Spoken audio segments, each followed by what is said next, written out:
बाबा धाम जेबै।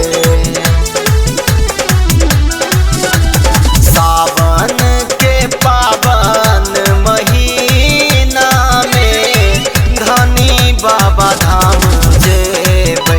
भोले बाबा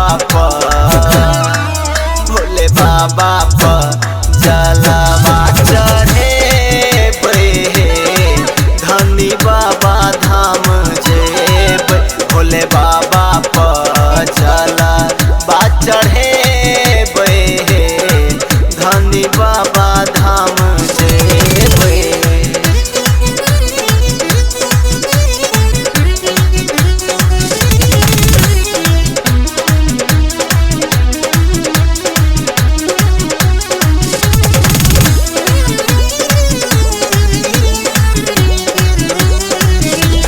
कृपा करे छै कृपालु भक्त के सुनत पुकार छै। हर साल सावन में सुनू ये सजनी लागत बाबा के दरबार छै। लागत बाबा के दरबार छै। कृपा करे छै कृपालु भक्त के सुनत पुकार छै। हर साल सावन में सुनू ये सजनी लागत बाबा के दरबार छै। राह में नाह बाबा के लगे हे धनी बाबा धाम जेबै। राह में नाह बाबा के लगे हे धनी बाबा धाम जेबै। भोले बाबा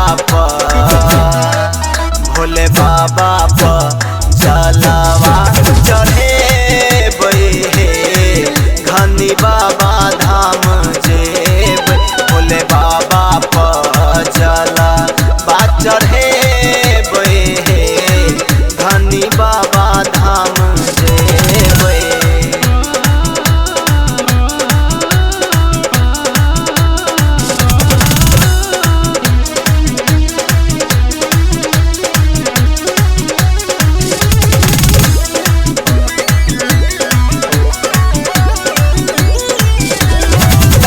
के भक्ति में भक मगन गाबैत सुनील पाल भजन छै। रमेश प्रसाद सावन भैर पूजत बाबा के चरण छै। पूजत बाबा के चरण छै।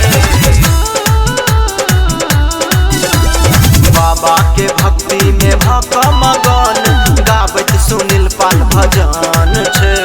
रमेश प्रसाद सावन भैर पूजत बाबा के चरण छै। भांग धतूर बाबा के चढ़ेबै। धनी बाबा धाम जेबै। भांग धतूर बाबा के चढ़ेबै। धनी बाबा धाम जेबै। भोले बाबा भोले दानी पर जलवा चढ़ेबै। धनी बाबा धाम जेबै। भोले बाबा पर जलवा चढ़ेबै। धनी बाबा धाम जेबै। चलू ना।